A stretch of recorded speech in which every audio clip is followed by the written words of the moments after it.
Hey, listen, Deion Sanders and the Colorado Buffs got their first conference win tonight versus Arizona State. Let's talk about it.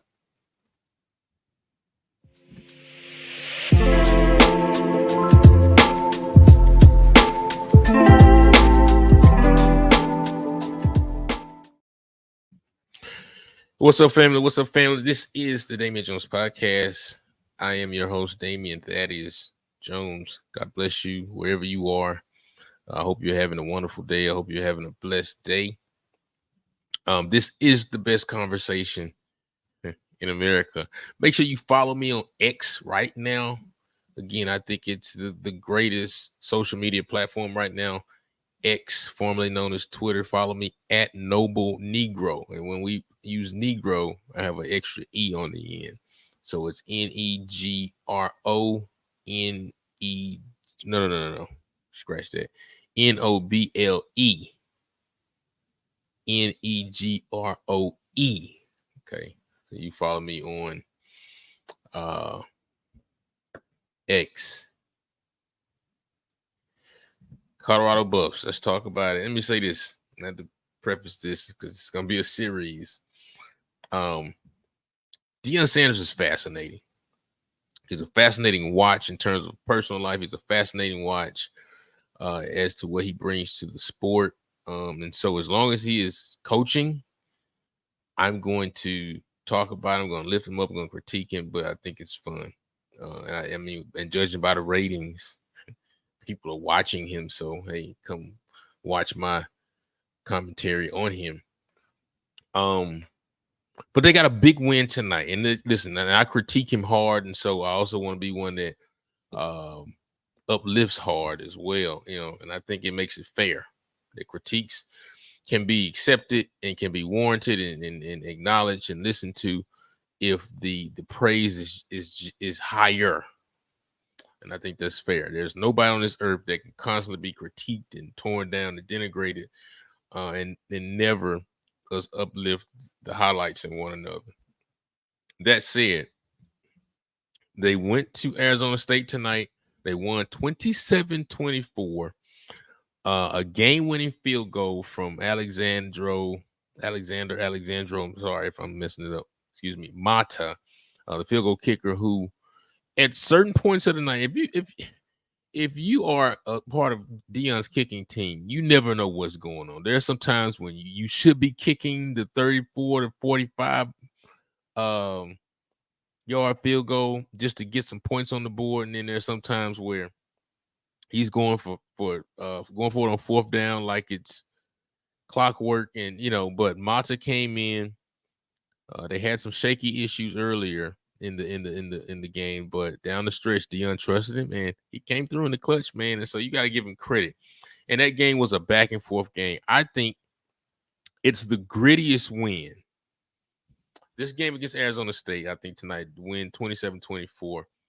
This is the grittiest win that I have experienced and seen from Colorado. Now, the one against Colorado State was a gritty, but I think that was a sloppy game, and it shouldn't have been that close. That's one of the worst teams in the country. Arizona State pretty bad too, coming into tonight. But I think Colorado just has some holes. When it comes to the offensive line, they got a lot of stuff to fix. They have to fix a lot of things about that. I don't know if it's scheme. I don't know if it's talent. But I think they're 4-2. They're holding together. But I think this offseason, a couple of things have to be addressed as I go back into the game in a minute. But was it 27-24? It was 27-24, but it seemed more than that.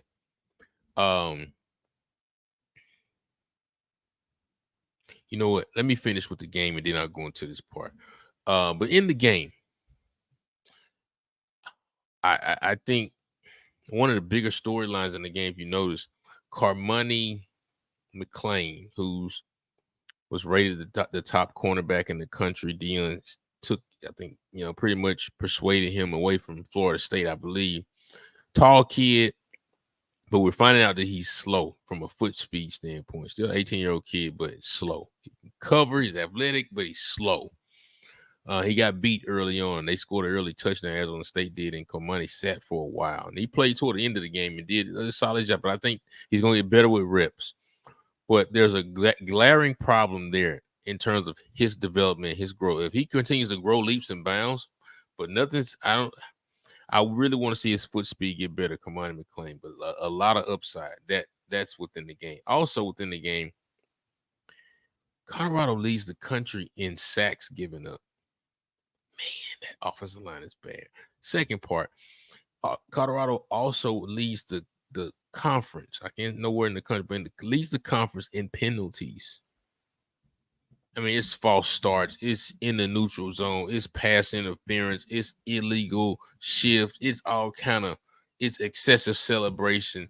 The penalties really have to, I would like to see minimize and decrease. And I think that'll be addressed next year. You know, I'm really impressed, be honest with you, from a 4-2 standpoint. And there's been some tough games. It seems like every game comes down the wire. I can't wait to see the ratings on this game because I'm sure, even though it's 11:30, 10:30, or whatever, people still are watching it.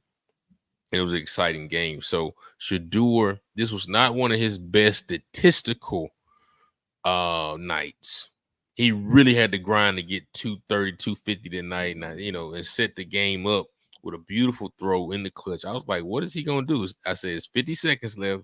They got one timeout. They did a terrible job last week of managing timeouts and managing time on drives. They did a beautiful job this week in terms of managing it, killing time, using the clock, using the play clock, and stepping up when need be. And going late into the game with the timeout. Last week they had no timeouts with 5 minutes left. They did a great job this second half from that standpoint. But the game was back and forth. Arizona State played mostly with their backup quarterback, but they were able to move the ball, and there's a kid on Sanders, I think, on Arizona State's team that did a beautiful job, played his heart out, balled out. I think the fans in Tempe were great. But having Shadua on your team, be your son or not, having Shadua as your quarterback, is a cheat code at this point. It's an absolute cheat code. Because he's been in, Jackson State, he was incredible in those tough late game situations and made it happen. So, like, this is nothing for him. The kid is so poised. It is so impressive how poised he is. He gritted his team to a win. He ran when he needed to, when they needed points. He took some hits. He made the throws. Can he be better? Yes. Can he make better throws? Can the offensive play caller call better plays? I think the game was great. Let me get to this side piece part. At the end of this year, I've seen now 6 games. I've watched every Colorado game.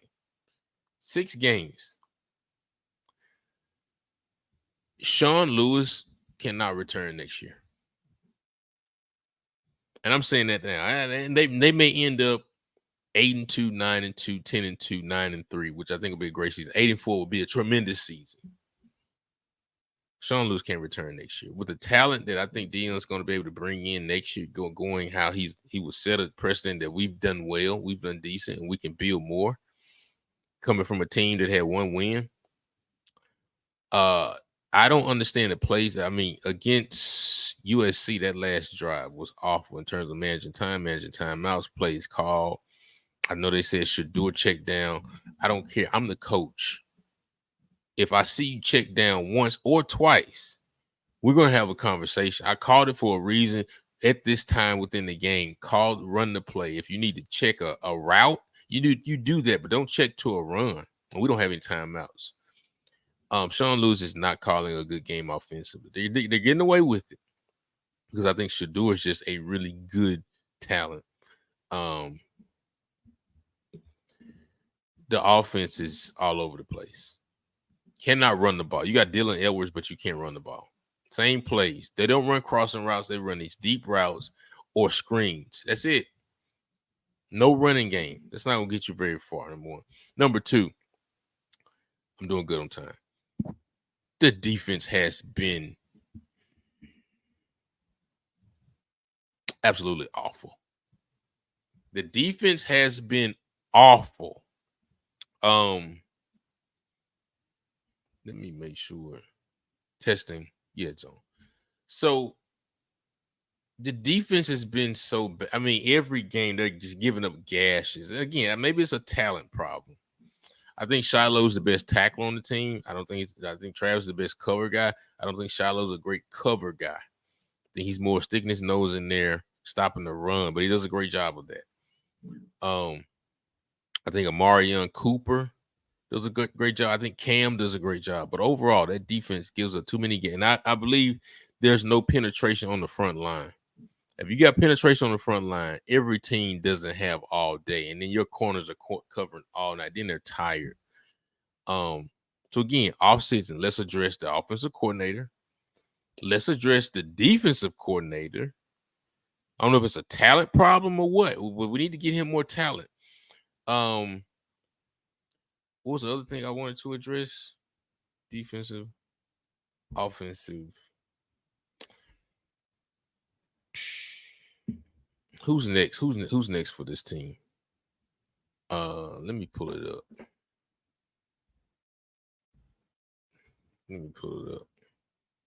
This is Damien Jones podcast. Follow me on X, Noble Negro, please. Subscribe right now. Got to say that earlier. Subscribe right now, please. We really, really appreciate that.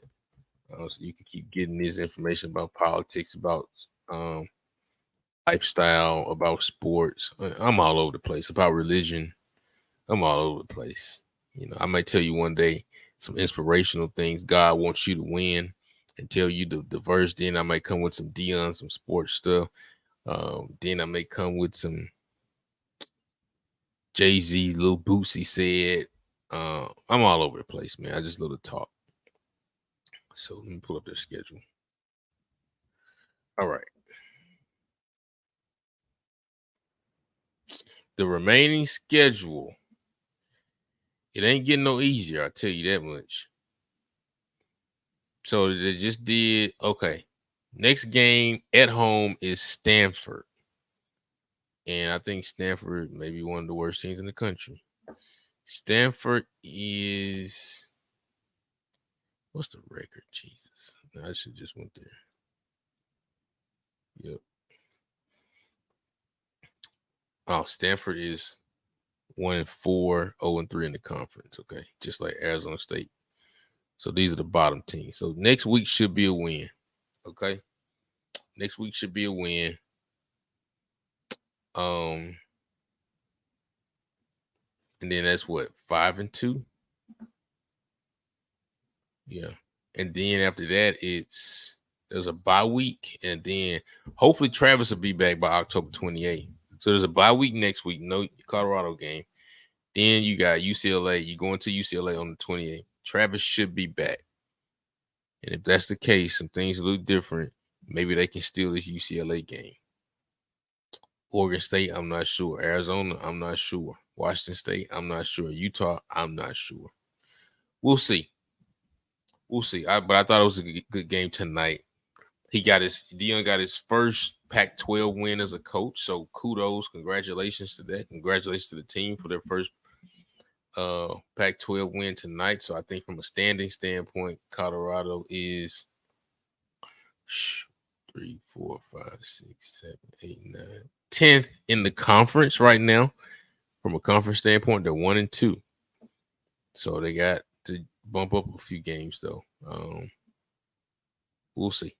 We'll see. Tell me what you think in the comments about tonight's game with the Buffs. Do you think you saw progress with the team, the coaching staff, the players? Are you excited about the next game? What do you think the final record will be? What bowl? I heard that the Peach Bowl wants Chick-fil-A Peach Bowl would like to possibly bring in Colorado. That'd be great because in Atlanta, Deion's gonna bring a ton of people from Atlanta. It'd be cool. It'd be cool. So God bless you. I just want to drop this really quickly, just get my thoughts out about the game. Great win. It was tremendous. Get back on the winning track, and probably should get the next two on the winning track as well. We'll see. Until next time. This is, make sure you subscribe, the Damien Jones podcast.